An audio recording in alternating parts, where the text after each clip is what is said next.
moment is a critical moment. We have a responsibility as the diaspora to seize it, to unite, and be prepared to pull our funds together so our Africa cannot be taken away from us. We owe it to our children, our grandchildren, and generations to come. What is in Africa belongs to them. It is their inheritance, and we must defend it by any means necessary. Let's unite. Hello, brothers and sisters. I hope you're all doing fine from wherever you're watching me from. Now, Dr. Arikana Chihombori has been a very good advocate for the unity of Black people. Now, she has been calling out the African diaspora to come back home and invest. Now, in this speech, she calls out on all Black people to come back in the motherland, build this motherland, and make it self-sustainable. Now, this is the kind of leaders we need, and this is the kind of speeches we want to hear in Africa. And this is the message that we must spread and share widely with the people who have not been aware of whatever is going on in the motherland. Now, let's listen to this speech, then have a quick discussion at the end of it. Thank you so much. It's something that we need to understand if, as Black people, if we are going to change our circumstances in the world. We are the most disrespected race by design. We were systematically brainwashed. We were systematically put in the state of mind that we are in. If you look at, let's take you back to Africa, prior to the children of Africa being taken out of Africa as slaves, and even after they were taken out of Africa as slaves, the instructions that the missionaries were given in terms of how to deal with the African. Remember, when they came to Africa, they found very resistant people, very well-established religious, educational systems, people who were so strong that they didn't know how they could conquer Africa unless they addressed the issues of Africa from the core. So they set out a process of letting us believe that everything to do with Black and African was bad, and everything to do with white was better. White and European was better.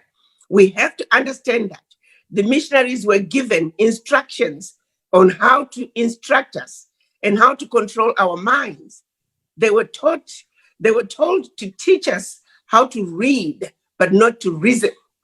It was a systematic process, specific instructions on how to handle a Black person in order to get them where they wanted us to be.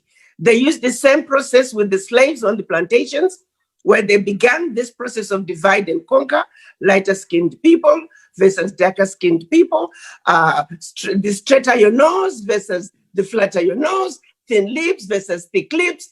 It was a process that we have been put through.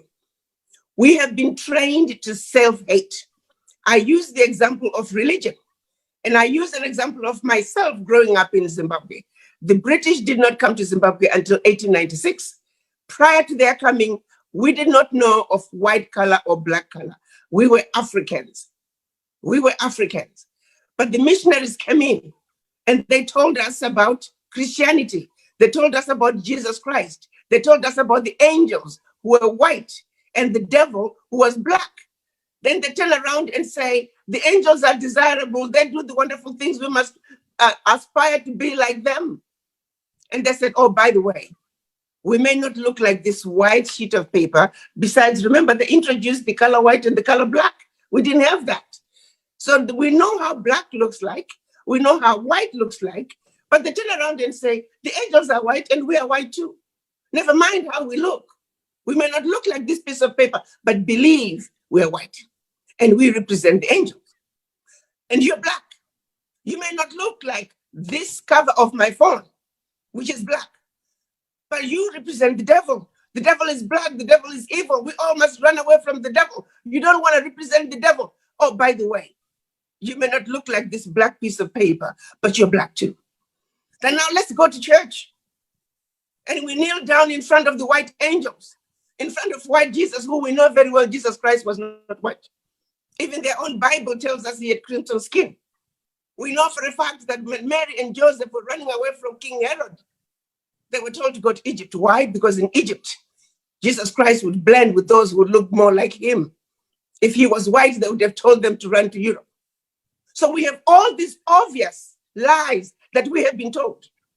So for centuries, we have knelt and worshipped white Jesus and white angels and denied that which they told us represented us.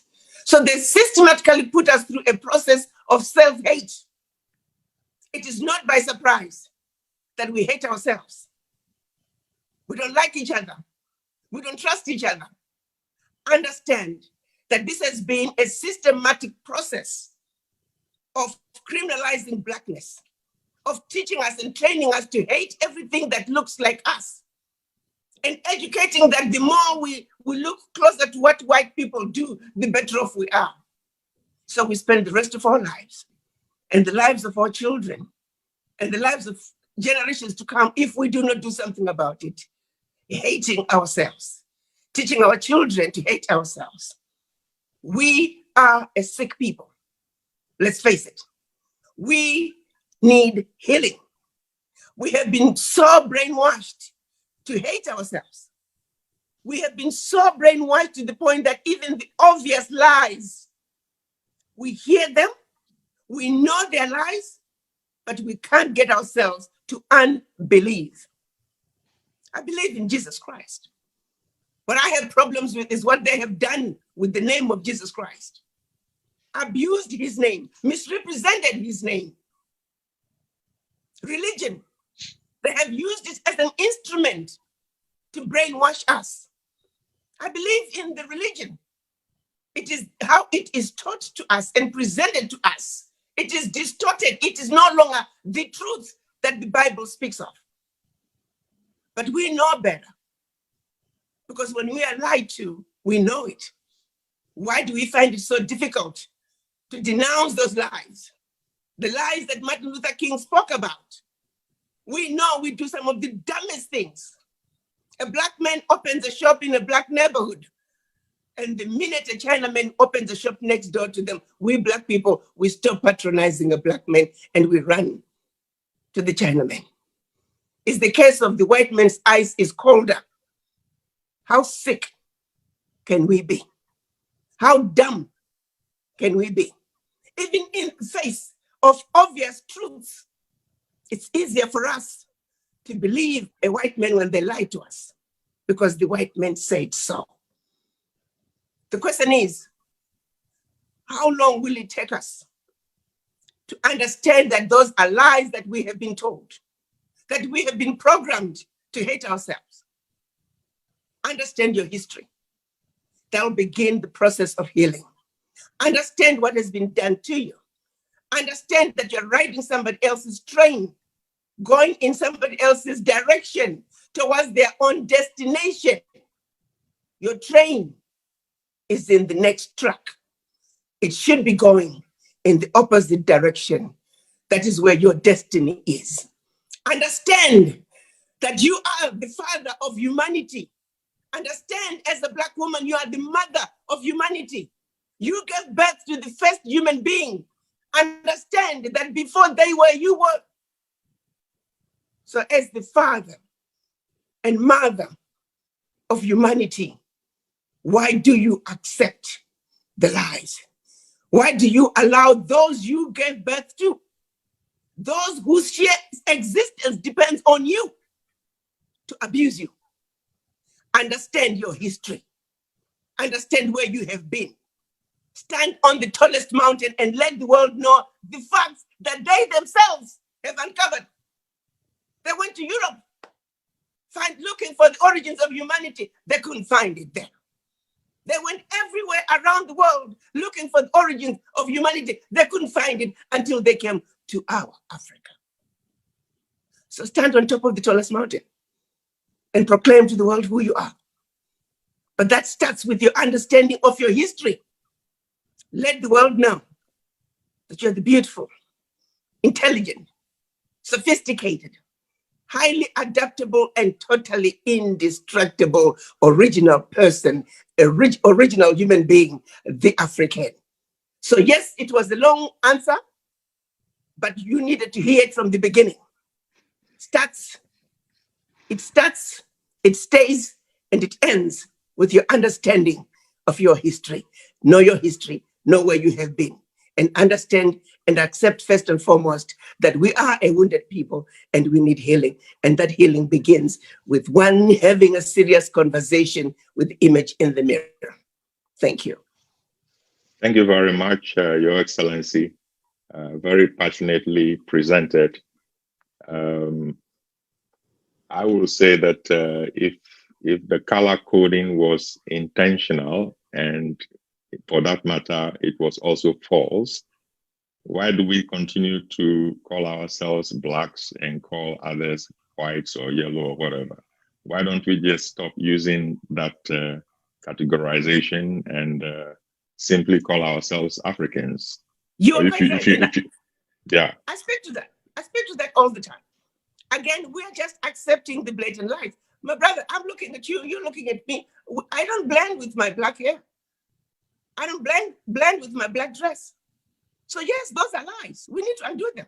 So maybe there needs to be a movement that needs to start to say we are Africans and we refuse to be color-coded anymore.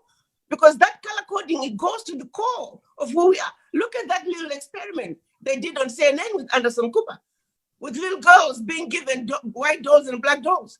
Even black kids at that early age, they preferred the white doll. So it's deep. So yes, we can change it.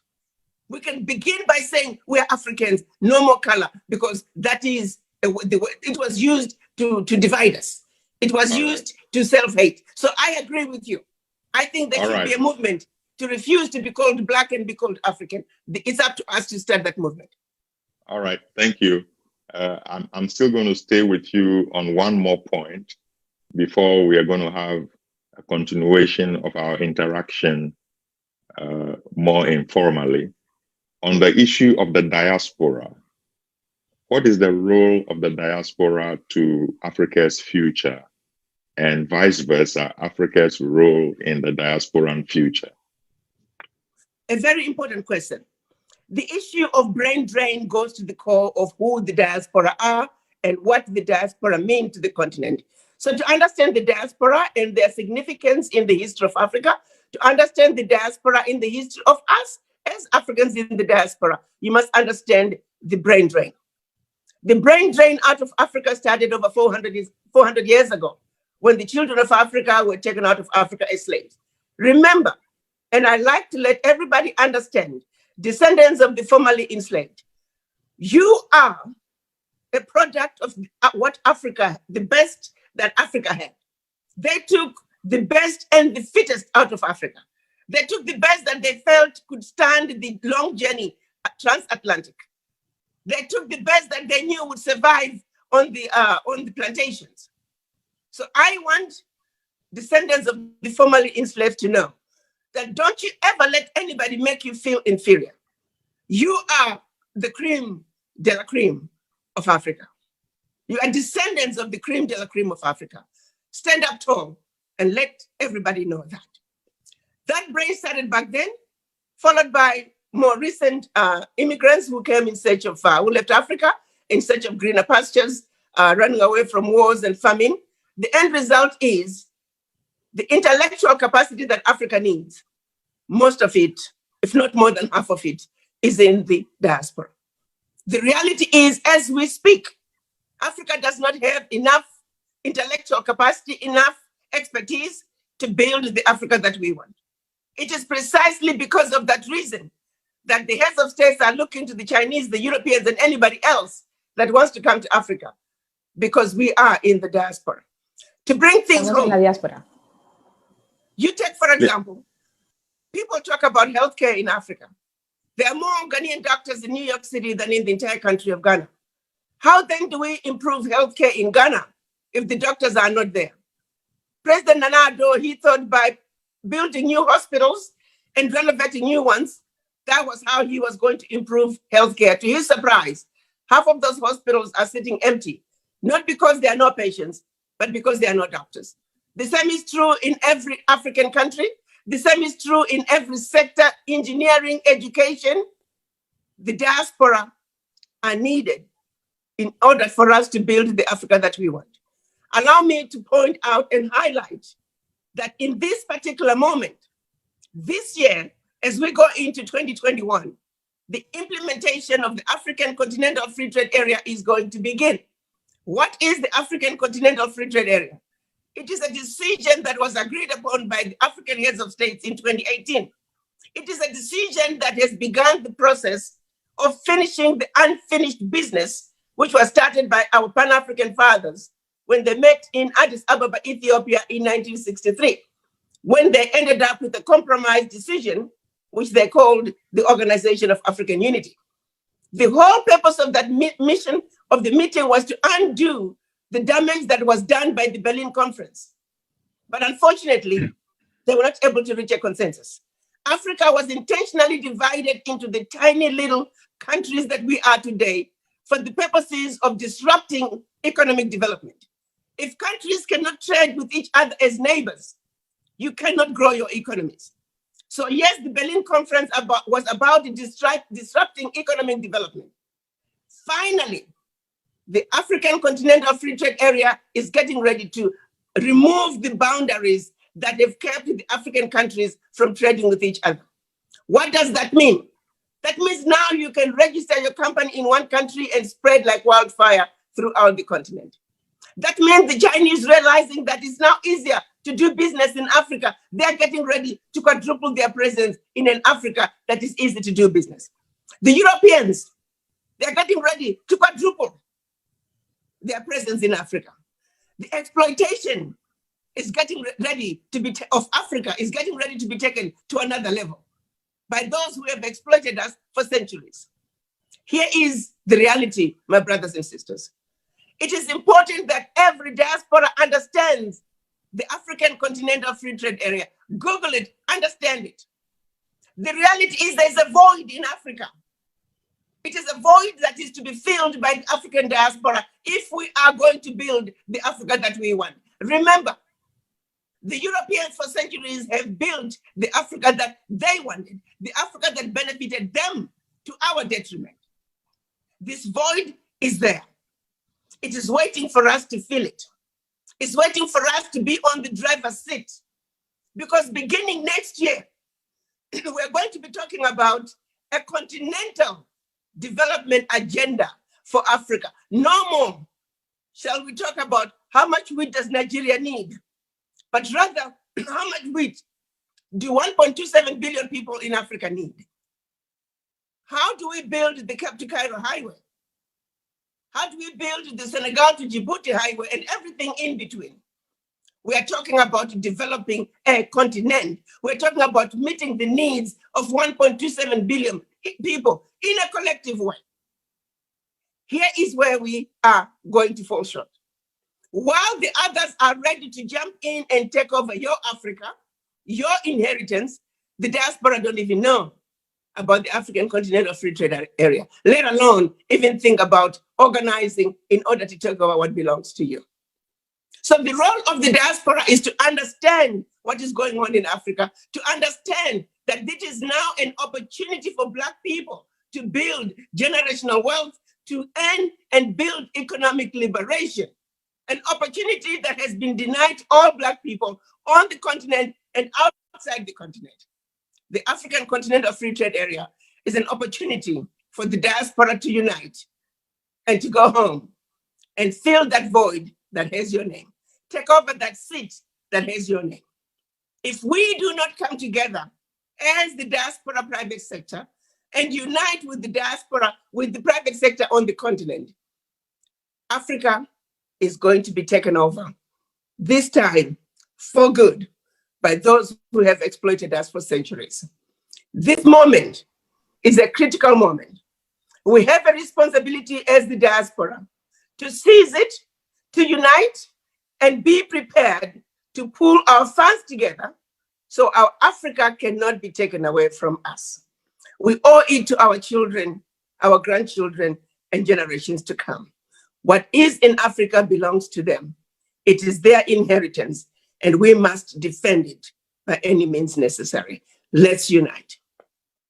Arikana Chihombori, a prominent African physician and activist, has made a powerful statement that echoes the growing sentiment among many of us, which is Africa doesn't need the world, but the world needs Africa. Now, for me, hearing these words resonates deeply. I mean, I'm not just talking about Africa's vast natural resources, though we know they are abundant. But what Dr. Chihombori is speaking to is far more valuable, and she's speaking to the brains and the money that our people have scattered across the globe. Now, in an interview, Dr. Chihombori had this to say. I just want to bring the children of Africa home because we understand the diaspora are Africa's true gold. Think of the brains that are in the diaspora. Think of the monies in the diaspora. If we can just repatriate those brains, repatriate those monies in an organized way, we don't need anybody. We are actually the only continent on earth that doesn't need the world. The world is Africa. Everybody knows it. There's not a single strategic planning session by any country around the world outside Africa that doesn't start with Africa. Because everything they need can and is being found in Africa. So we have what it takes, and they know it. You know, they're very jealous of us, actually very envious of what we have as a people. So not only have they gone after our natural resources, now they're going after our human resources. You see, they've gone for so many decades of reduced reproductive process. Now, the age gaps in their nations, huge.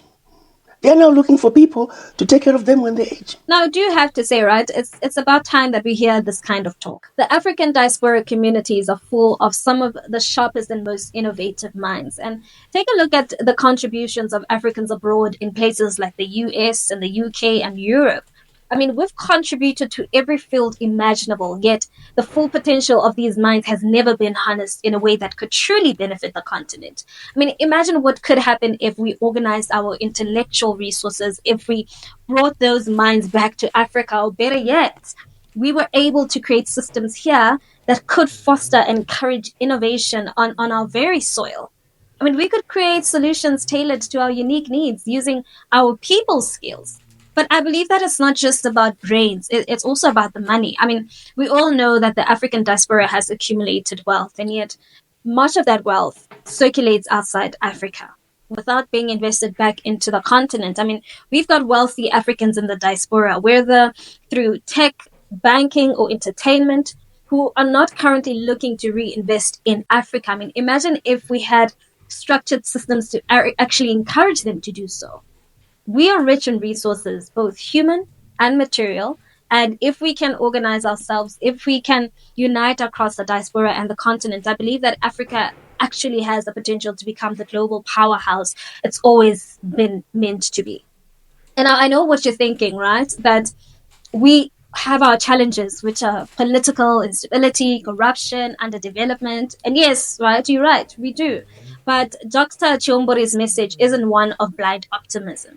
I believe that it's a challenge, which is one that says we've got what it takes to overcome these challenges. And if we just start thinking and acting differently, that we can achieve those things. And it's about taking control of our own destiny and making use of the resources and the strengths we have and creating systems that empower us to rise above the obstacles. Hello, brothers and sisters. I hope you're all doing fine from wherever you're watching me from. Now, we all know that Dr. Arikana Chihombori and the president of Burkina Faso, Dr. Ibrahim Traoré, have delivered very impactful speeches and discussions and interviews in the last few years. Now, they have always addressed matters regarding Africa's liberation. They have discussed about Africa's unity and Black folks' unity. Now, they have always addressed matters concerning the African diaspora. And it is for this case that I find it very important to talk about them. I find it very important because they have been addressing key issues that needs discussion by all Black folks around the world. Now, they have been talking about the reclamation of Africa continental resources back to the motherland and making sure that no one exploits Africa the more. Now, we all know that Dr. Chihombori has been a key advocacy of the children of Africa coming back home and investing in this motherland. Now, she has gone ahead and talked about various ways in which the government in Africa must stop being puppets and make sure that the children of Africa are back home, that the children of Africa who have suffered long in the hands of the colonizers, in the hands of the oppressors in the land of Babylon, come back home and invest. Now, we all know that she's a medical doctor and former African Union ambassador who said no to puppet behaviors after she was being given orders on how to do things and how to help the white people exploit Africa. Now, she said no, and this is when she started the liberation on telling the truth about the things that are affecting Africa and the motherland. Now, since she started her movement, we've been seeing significant movements around Africa. We've been seeing people rising. We've seen the likes of Ibrahim Traoré saying, this is the person I want to work with, and we want to make sure that we liberate Africa and we bring the African diaspora back home and make sure they invest here and bring their skills back in the motherland so that we get away from depending on this Western aid and from the US and all these other countries.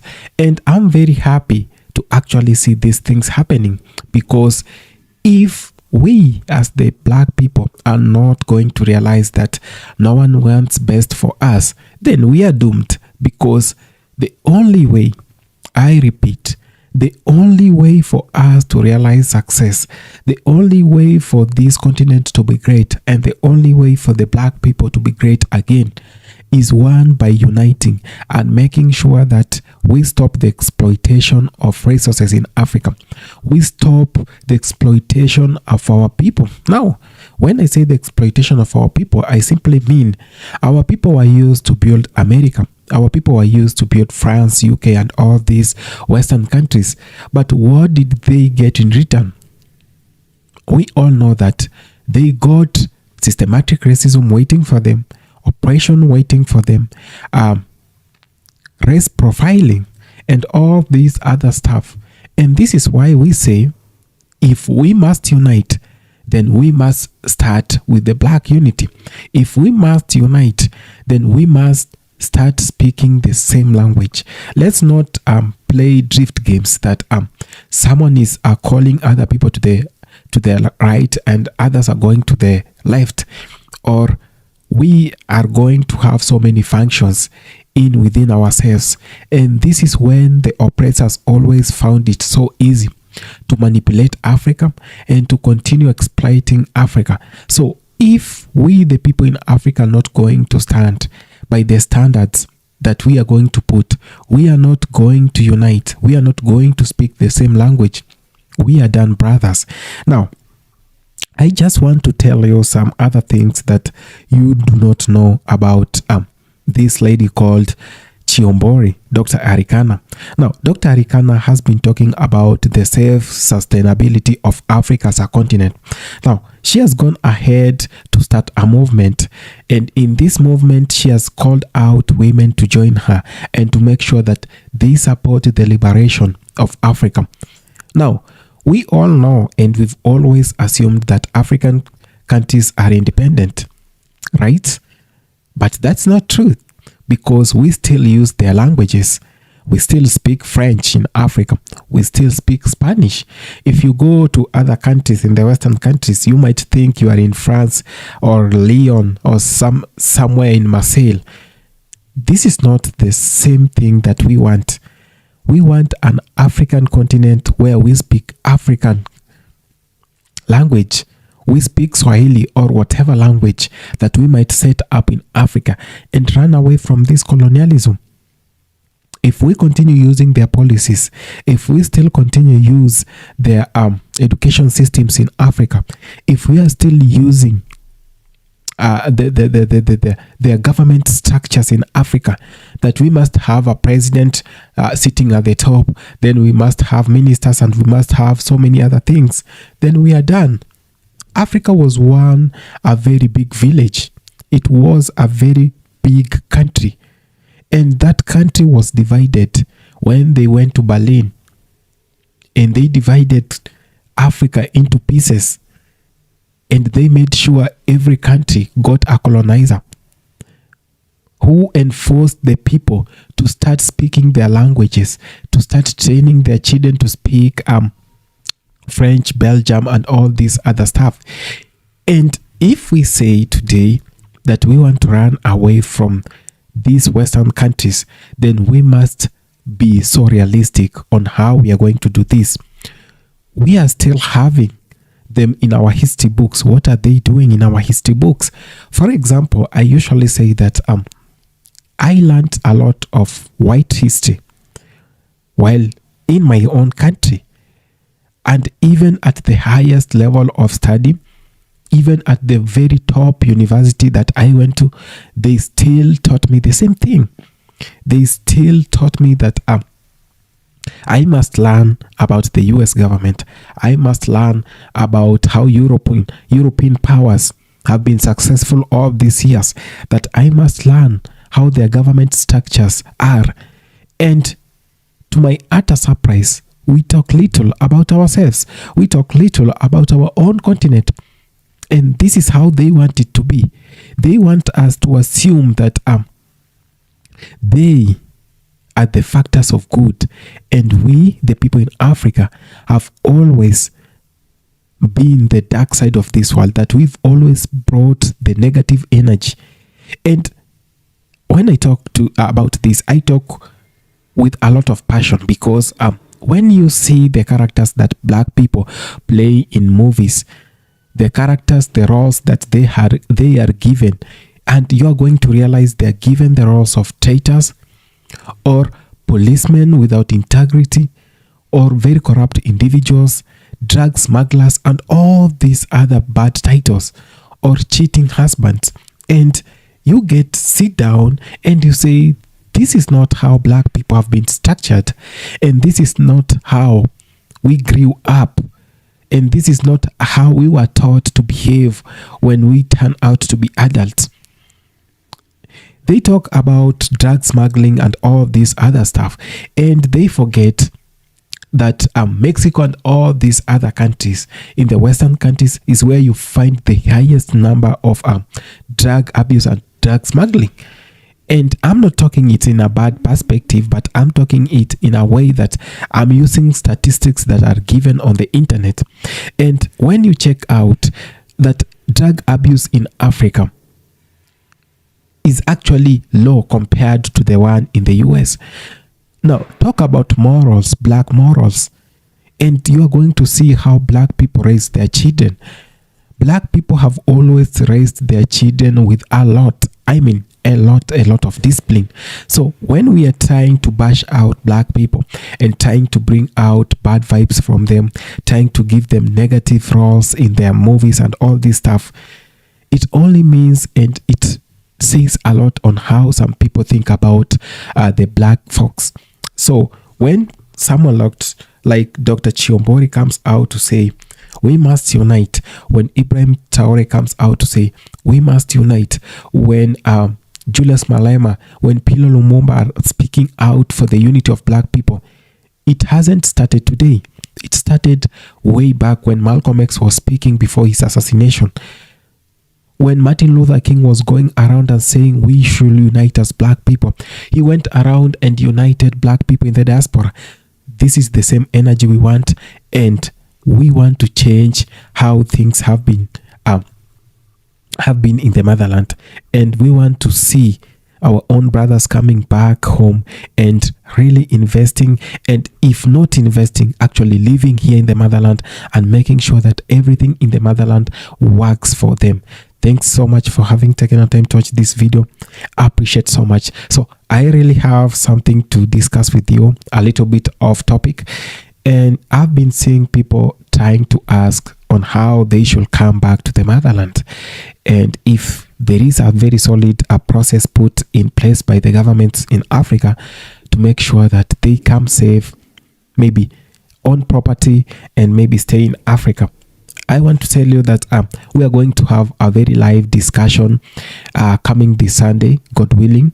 that we are going to be live, and I have so many other brothers and sisters from the diaspora who are in Kenya, and they are going to try and discuss with you the process and how it goes and the requirements that are needed. Sometimes we really need to hear from the horse's mouth. Thank you so much for having time to watch this video. I appreciate so much. One love. See you in my next episode.